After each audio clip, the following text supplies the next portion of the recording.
Great. So I think we're ready. We're right on time. Thank you, Sherry.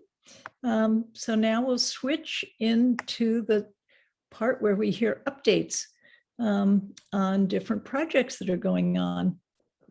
So we have a good diverse group of updates. And I would like to start. So welcome to people I haven't welcomed yet. And thank you all for being here on a beautiful July Sunday afternoon. You're very dedicated people to be with us, and I really appreciate it. So thank you. So I'm going to start with Rebecca Slater, who I see right in the middle of my screen. Thank you, Rebecca. And she's been running a Vets Affinity group. So I want to hear what's going on with that. Thank you. Good morning, everyone. Thank you, Anne. Nice to see you. Nice to see everybody. So my name is Rebecca Slater, and I this year have been hoping to kick off a veterans community support group. And for anybody who's reached out to me with interest, I admit technology got the best of me this year. So we've had a couple small emails, but I haven't had our first meeting yet. So that's some of the excitement today, is I'm finally getting our first meeting on the books. So let me share my screen, and I'll tell everybody what it's about. And so, did that come across as sharing? Looks good. Okay, thank you. Okay, so the goal of the group is really about connection, engagement, and support for veterans. If you don't have a veteran in your family or friendship, in your friend community, there's some unique challenges within the veteran community in that they, if they, participate in something illegal that has significant negative impacts on their military career. And so researching it and getting help is particularly challenging for that community. And then on the flip side, the challenge is that veterans coming home from service have significant amounts of PTSD and trauma. Many do, not everyone. And the VA and talk therapy, as many know, has been effective. And so our goal is really to grow a community so that one, veterans might be able to call into a BPRG meeting completely anonymously with a fake, pseudonym email, and be able to learn from trusted sources, be able to gauge trust to, to hear about it, learn about it more, and get more resources, to engage, finding a way to bring them together and engage them so that then maybe they can find other people who have similar, similar curiosities or might have had, experiences themselves, and be able to allow them to do the work of building that trust. For me to come in is one thing, but when they can start sharing with each other and engaging each other, that trust builds, they start to get more access, and healing can begin. And then to energize, finding, working with organizations who advocate and champion this at a maybe a political level or those sorts of levels, being able to energize to enable awareness and education. Again, the spiral begins to start bringing more people and getting access. And the goal at the end of the day is accelerated healing, so that they can, as close as they are to coming home, and they can deal with what's facing them and get the help that they need. So we're looking at through a few ways as we emerge, collecting stories, right? So we're starting at the beginning of the knowledge gap, where somebody might just think they grew up as a Gen Xer of, this is your brain on drugs, and the last thing that they would consider. So starting with stories, some people get buy-in from science, some people get buy-in from stories. And so we're hoping that through this community and with different advocates, we can get them from both sides. Familiar faces, clinical results, both sides will help close that knowledge gap. In addition to this group, I'm an ambassador for Heroic Hearts. And if anyone is familiar with Heroic Hearts Project, Jesse Gould, the founder, is doing a tremendous amount of work at a national level to do persuasion with members of Congress, not necessarily just in Massachusetts, where the battle is not so as uphill as, say, Texas or Oklahoma or Mississippi, gaining congressional advocates across the country, and then potentially doing engaging in policy.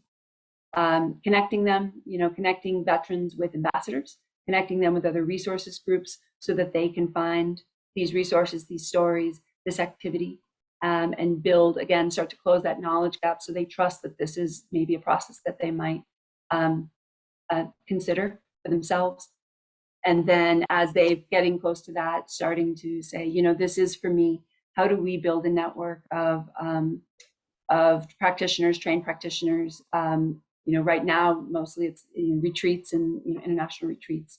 But as we come out of that here in Massachusetts, and then across the country, how do we get them access to trusted places that they would go, that they can have access to it along the various phases?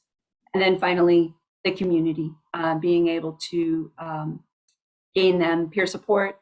As you know, it's not just the journey, it's the integration. And then that goes on, and making sure that they have a support network to support them through it.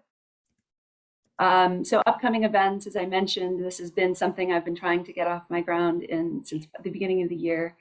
And I've finally got a place where we have a handful of people interested, primarily, and it's across other, we've got people working in the VA, we've got a couple people who've worked with veterans or who have prior VA experience. And so we have a few activities coming up. So if you're interested, please contact me. We're going to have our first Affinity group meeting. So a spinoff from BPRG, that Affinity group, on the 29th at noon. I'll send out a virtual meeting request. And then on August 3rd sorry for the jet in the background, August 3rd, we're going to do a Heroic Hearts info session. And really, the nice thing about Heroic Hearts is it lends of it starts the discussion, right? So we're going to start with some information about Heroic Hearts, and really lend it to see what's up and see who might be interested in learning more, and try to start to gain ground. And the goal of the Affinity group will be discussing and brainstorming ways to look at that prior slide and say, how can we meet the needle? So if you're interested, we'd love to have you. Primarily, we're looking right now for people who are either a veteran themselves, a family of veteran, spouse, significant other, somebody who's really engaged in that and sees the need, or people in the field where they're helping them either through therapy or some other group where they're working with vets on a daily basis, in hopes to kind of be an advocate for them there and share the information. So that's the updates I have for today.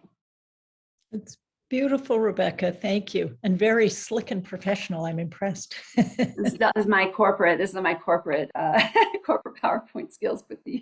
Yeah. Well, it looks great. And do keep us updated. It sounds like you're about to take off to do really important work. Thank you. Thank you. So next, I wonder if Andrew Essington can give us an update on the CAP group. Hi, everybody. I was going to go last because I just kind of slid in here. My apologies. I finally got COVID after 2 years, so I had a good run. I was happy with it.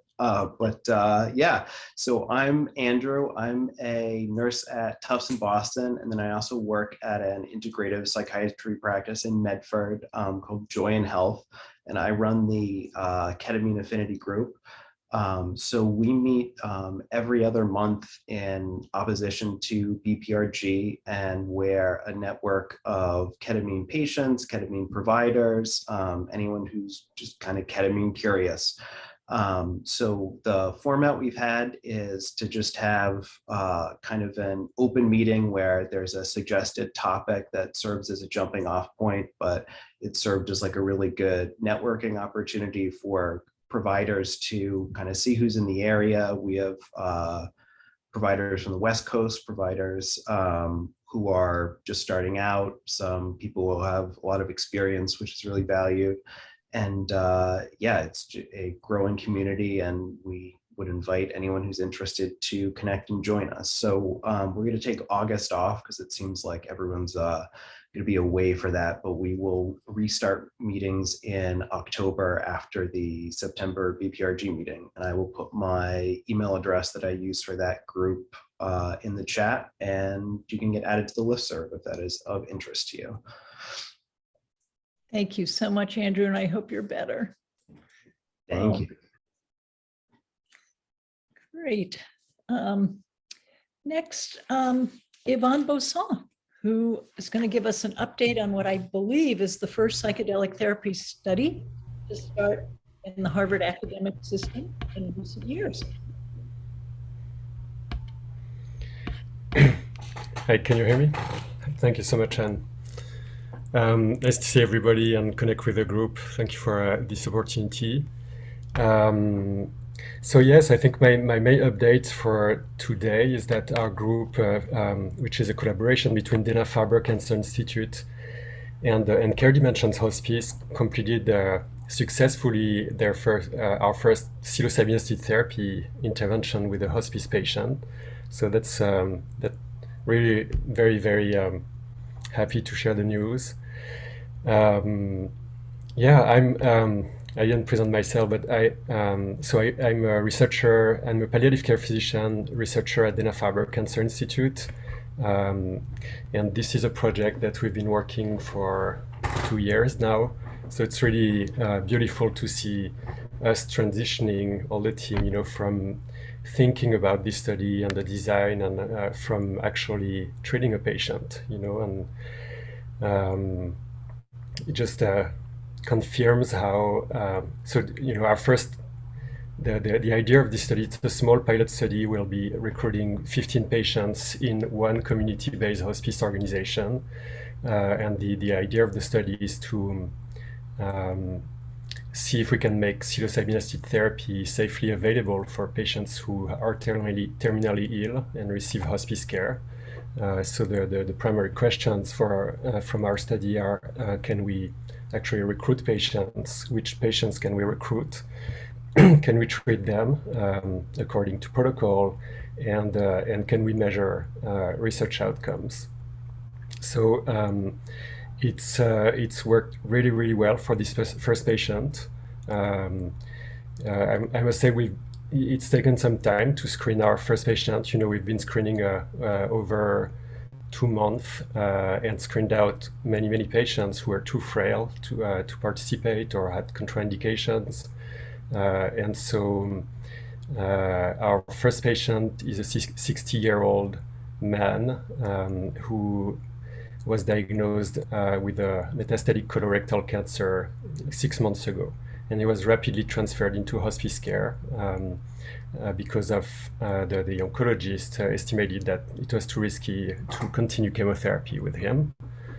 And although his clinical state improved or stabilized, over hospice care, he was really very much struggling with the pain, persisting pain, and the challenge of having his functional status limited by the disease, and a deep existential crisis around who am I in the world if I cannot be the person I was before, and how can I cope with all that? And over the preparation, he's really not a psychologically minded person, so it's been really, really interesting to work with him and with I think one of the main thing we worked on during preparation was getting this man to be a little bit closer from his own experience, inner experience.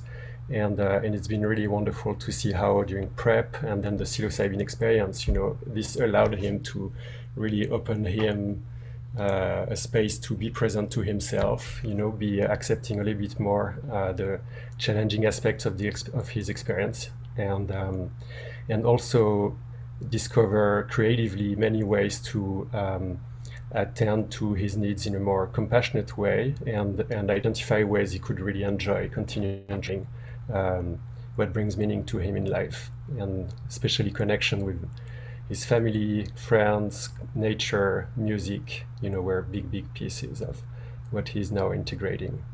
So we've handed it off to the hospice team now to continue the work, and it's really fantastic to see how this treatment can be weaved into multidisciplinary hospice care, and now his family environment and the nurse, the chaplain, the social worker, the music therapist, can really continue helping, supporting him in, working on all these resources. So very, very meaningful. Lots of gratitude for being able to do this work and for all the support of the community, especially Anne and Shivan and Sherry. Thank you so much for all the community support that you're bringing. And yeah, it's just the beginning, so we'll be continuing learning and analyzing our results and trying to bring this into the world, with you all. So thank you. Thank you so much, Yvonne. How many participants are you hoping, patients in this study? So for this pilot study, it's 15. Right. And do you have other people who are interested? So yes, we're, because of people's clinical status, we really screen as we go. And so we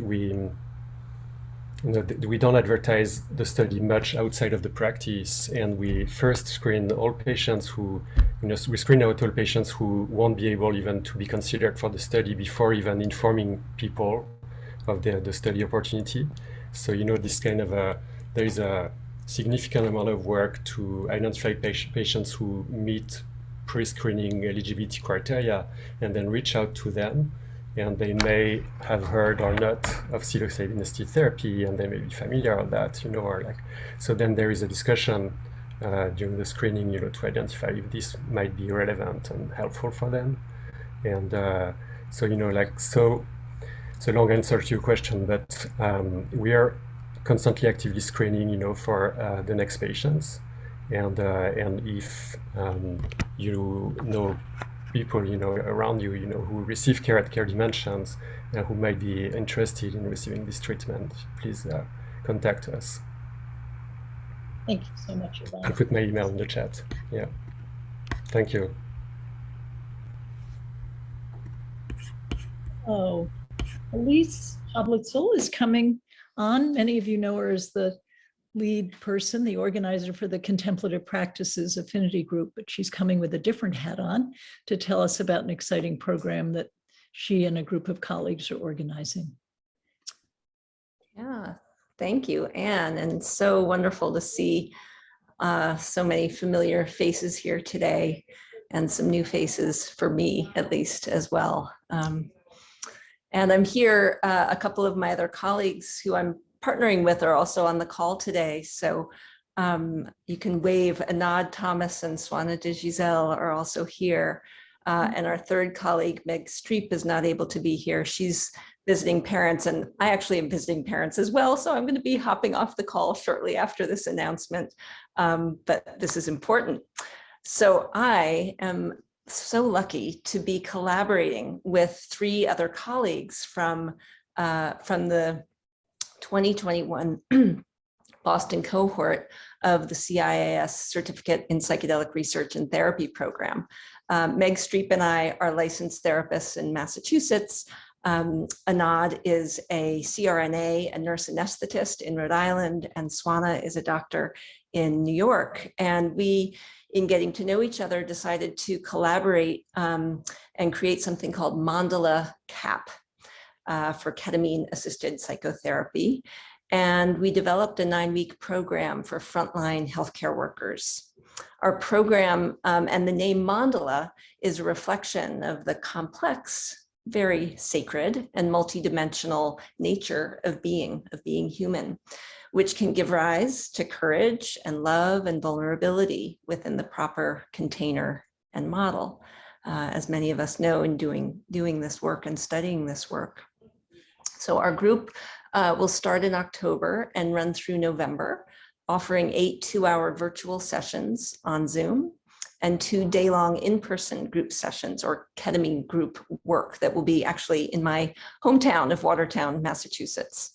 And attendance in all 10 sessions will be required for participants so that people really get the full gamut of preparation, the experiential sessions, and robust integration. So we're hoping to open the application process by mid-August. We will be doing robust medical and psychological screening of our applicants. and that will be required before acceptance to the program. The cost is currently at $1,700 to $2,300, a sliding scale with scholarships available.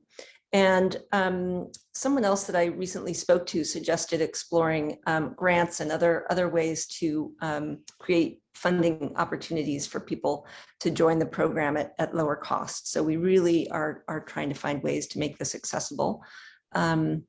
And what's still to be determined is our prescriber. We have a few interested prescribers who we're talking with. And we've been in conversation with a number of lawyers and insurance companies. And I know that today is kind of focusing on insurance for this work. So I'm really sorry to be having to bow out shortly, but in conversation with folks to talk about the best form of coverage for the program that we're offering, liability coverage for us, and then the organization of our team.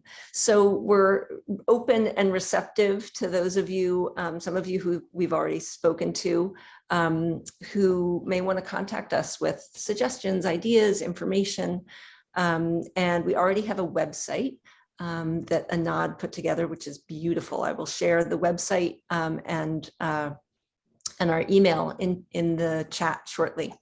So yeah, I'm really, really thrilled to have the program that I just completed, in large part thanks to Anne for creating this Boston cohort, to then culminating in something that is to be in service of nurses who have been so adversely impacted by the COVID pandemic. So I think I actually left that little detail out when I was first introducing the program, that we are targeting frontline healthcare workers who have been, as we all know, right, have borne the brunt of navigating this epidemic, this pandemic. And so, so enough said. I will put our information in the chat. And thanks so much, Anne, for the time today to share about our upcoming program. Thank you, Elise. It sounds like such an important contribution. It's wonderful you're getting it up and running. So we're all cheering loudly for you. Thank you. Thank you. So the next update I'm going to have to read because I just got a text. And this would have been from Elizabeth Ames, who, as many of you know, because she often gives us updates, is working with people in the Ukraine. And this is a really, I'm not nearly up to date as she is. She's got many more details, but I'll just read what she texted to me. She's on Nantucket, and the whole island, or at least her part of the island, is lost Wi-Fi. So that's why she's not here. A July problem. So she's been working with a group, and they call themselves UPRA, which stands for the Ukraine Psychedelic Research Association. And this is their news. So absent the occasional rocket and the population still not being back to normal, the city is coming back online since the Russians withdrew 3 months ago. And with it, UPRA continues to grow. We're up to 128 members from 8 a year ago.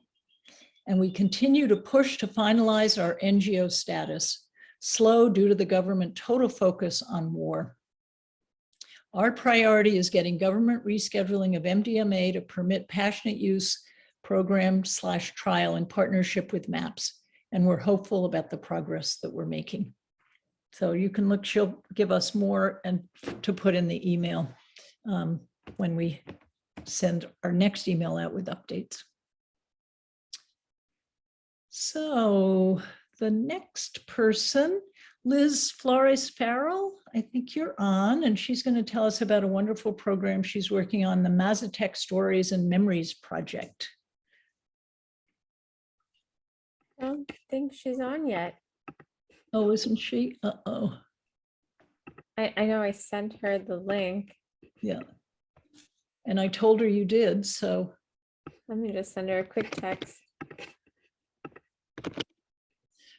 I can give another just quick update.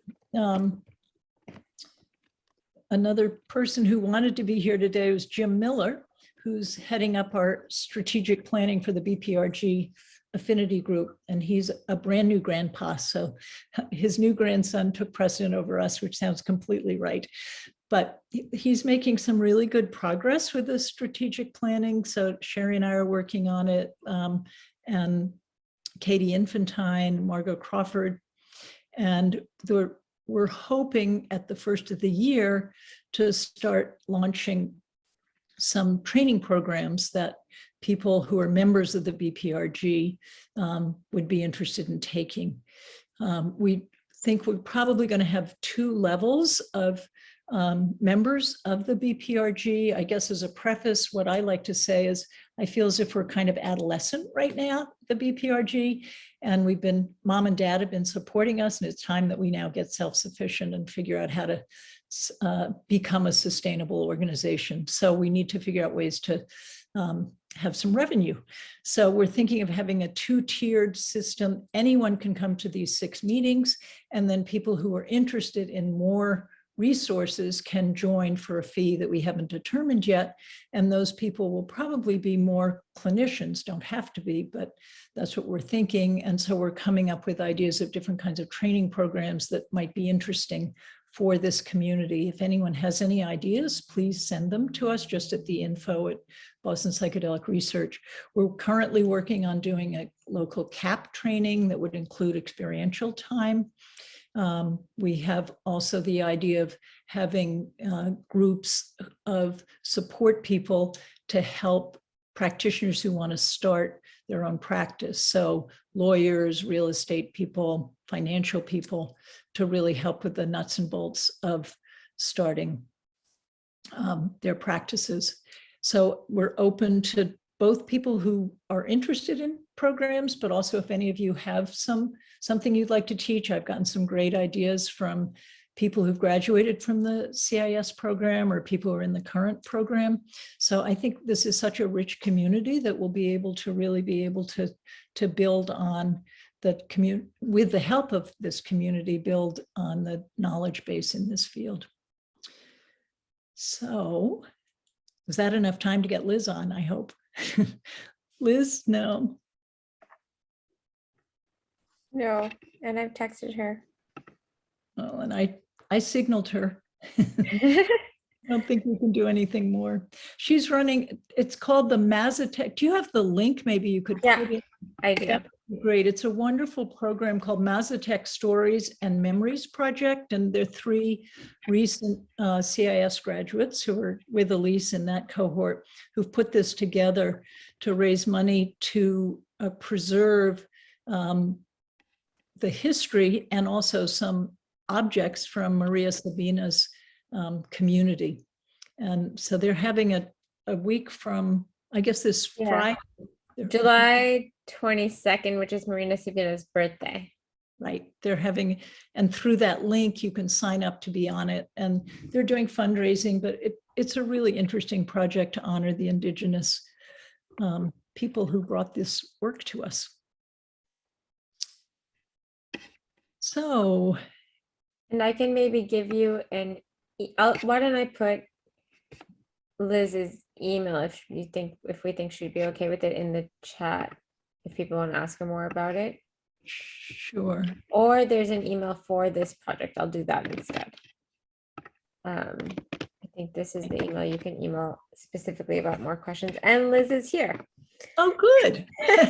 We'll see how well we characterize what she's doing.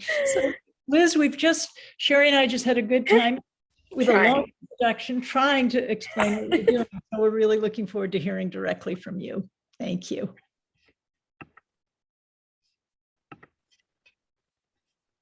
Hello, Liz. Hello, sorry. No, I'm glad you made it. Thank you so much. I just messaged Jessie Pineda so she could sign on as well. She has 2 slides to share with the group. The project that we're currently working on is called Historias y Memorias Mazatecas. It is a reciprocity project, and we will be hosting an event on Friday at 4 p.m. Eastern Standard Time. That is Maria Sabina's birthday.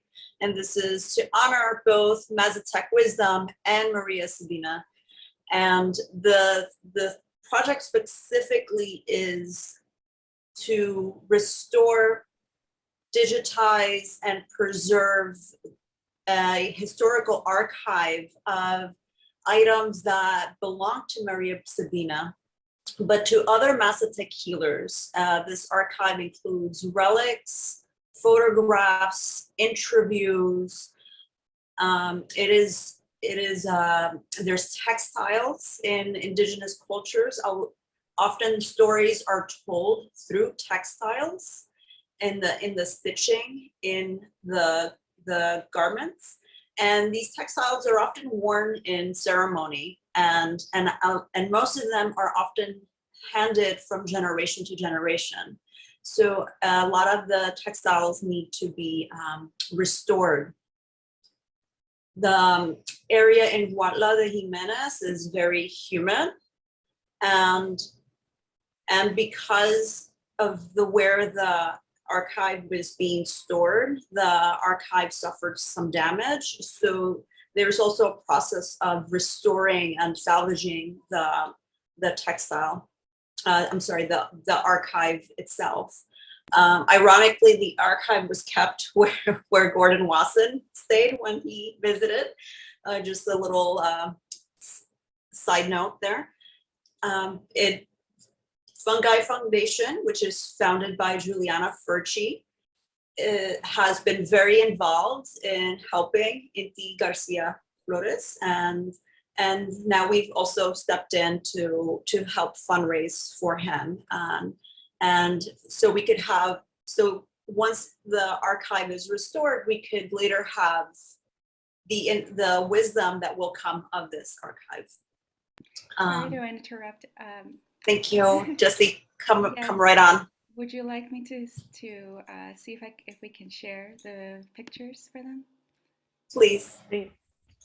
Okay, if they don't mind giving me permission. Yep, you have it. Oh, great. Okay.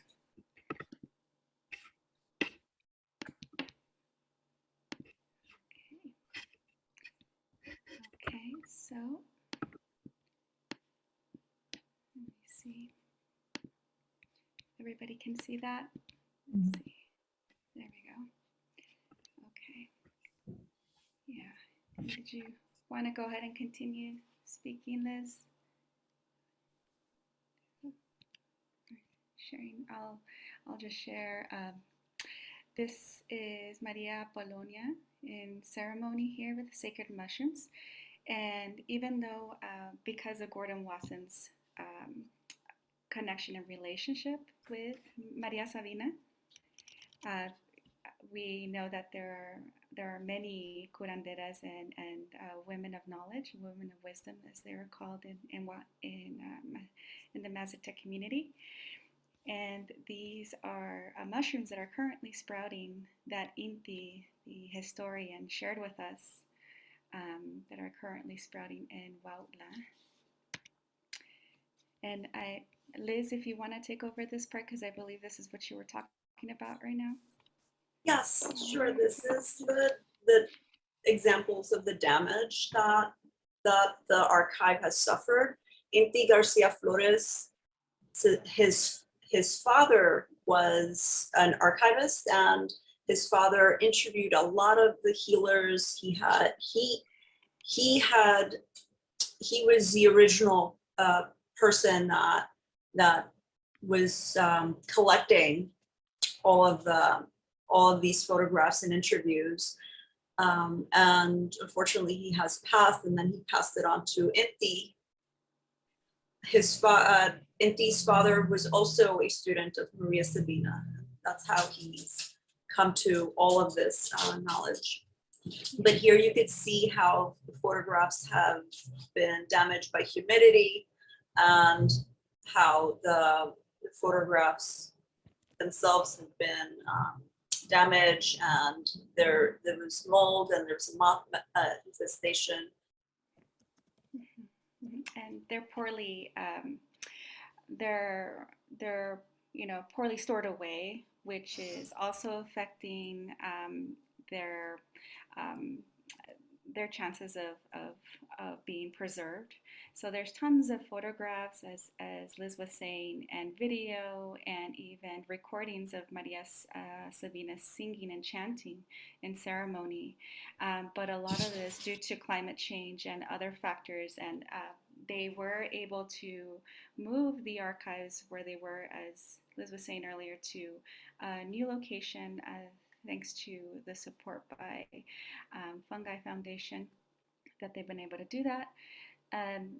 But as you can see on the right side, all the 35 millimeter films in that wooden box have been damaged by the moth infestation. So there's also textiles and jewelry from curanderas and curanderos that have been worn over the decades, that also are in danger of being destroyed due to not being in appropriate conditions. Yeah. So these are some of the pictures of that they have been able to salvage. That is Maria Sabina, and she is giving a blessing to Yolanda Mendez on the Iron Bridge. The Iron Bridge is a place where they meet, and they come and they do a lot of their prayers and blessings before they go into ceremony. And then on the right side, Maria Sabina is shelling some corn. Corn is really sacred also to the Mazatec community, and for the ceremony. And that's a picture that Inti is holding, that also, as you can see, is not not protected in it, or a lot of these pictures are just kind of covered by newspaper and don't have the appropriate protection that they need or conditions in order for them to be preserved. So there's hundreds of these photos and films that need to be digitized, that need to be restored. And so we're asking for support to be able to get the funding so that they can purchase this technology. So ways to support, you could attend our event. I'm posting in the link the registration. We could donate, or if you know of anybody who's interested in sponsoring us, we welcome you. Great. Thank you so much, Jesse and Liz. This is really inspiring. What a fun project to be working on. It's great. So thank you for coming and spending time with us. Thank you for the opportunity. You're welcome. So our last update is from Sherry, who, as most of you know, is the person who really makes this happen. So she's been working behind the scenes and has an exciting project to tell us about. Thank you. And so I will share my screen in a minute, but I want to first give some background. So we have miraculously grown to almost 1,500 members after starting with just 12. And we have been managing this so far, as you know, behind the scenes with just email and our website, a YouTube page, and Google Sheets. So you guys all probably saw the Google Sheet when you signed up, and that's where we have everyone's names and bios, and that's how we manage everything. But we have now grown to a size where perhaps that's not the most sustainable option. And also, there are so many amazing people in this group, and not everyone comes to all of the meetings, and then it's hard to build and create community off of a Google Sheet. So we are going to try to use something called Mighty Networks as a platform to promote engagement with our community. And that could be the hub where we communicate. We will still post our videos to YouTube. Our meetings will still be on Zoom, but it'll make it easier for you to know where everything is, to connect with other people, and just keep the conversation going in between meetings. There's room to have posts, and it's all private, so it's not connected to Facebook or any other social media in that way. We can, sometimes some of us as providers or practitioners may have questions, or just out of general interest, we may have questions, and it's a great place to put those in between our meetings, which are unfortunately only every 2 months. So I wanted to just share my screen and show you what signing up looks like. And then after today's meeting in our follow-up email, I will put the link to join the Mighty Networks page in that email and ask that you join. Also, if you showed up to today's meeting, I will go ahead and just send you an invite if that's okay. You don't have to accept it, and it's totally free. There's no cost with joining. And what we would really appreciate is if you get on there and just start using it, but also give us your feedback as we roll this out. So we're not fully switching over yet. We'll still do the Google Sheets, and you'll still get the emails, and everything will continue to function, until the next meeting. But we want to use this time in between now and our next meeting in September to see if this is a useful tool and what you like about it and what you don't. So let me just share my screen. So this is just the welcome page, which again, I'll put a link to it. And so when you get this, you'll just say join, and I'm just, for the purpose of this, I'm just gonna make it a test and click on the next step. It's gonna say I need an email address, and I'm gonna use an this one, CPR email address, because we're CPR friendly. And you'll see why I'm showing you this. It's a little bit of a weird system because it's not so intuitive, just the sign up part. So then I'm going to create an account.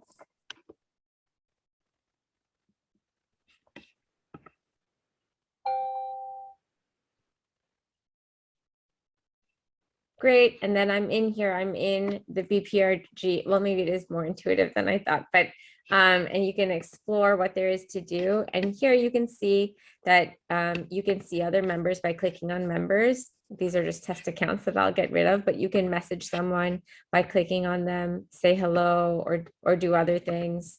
You don't want to block them, but if you find someone you want to talk to, you can message them directly. You can see our events. They'll be in the event section. They'll have the Zoom link. This is just a test event I made for tomorrow just to show you guys.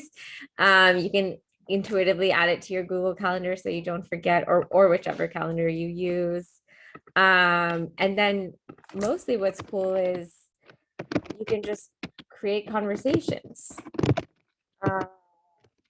About whatever it is, and I created some topics, but we'll create more topics. You can follow a topic, ask questions. You can schedule your own event. A lot of times we have members telling us there's an event and you want to share it with the group. You can just do that here. So yeah, so that's the exciting news. I'm looking forward to getting people's feedback, and then I'm going to put my personal email in the chat now, and also in our follow-up email instead of the BPRG email address, just because for the feedback for the platform, I'd really like if you just emailed me personally, because I check it more often. So yeah. Great. Thank you, Sherry. That sounds great. And thank you, Jonas, for your enthusiastic support right away. We've heard from other people. It's a really easy, great. Yeah, it's so intuitive, and we're just hoping, the community thrives even in between our meetings. Yeah, no, it sounds great. Good, thank you. So those are all the updates that I know about. Are there any surprise updates that anyone wants to give us before we take a break, before we have our presenters? So I think we'll take a break. Try and come back 5 minutes before 2 so we can have a good hard start at 2. And we're looking forward to having Jim Roosevelt, who's on my screen now, and Dan Rome with us to teach us about something that I certainly know very little about. So I'm looking forward to it. So see you in 10 or 15 minutes, everyone. Thank you.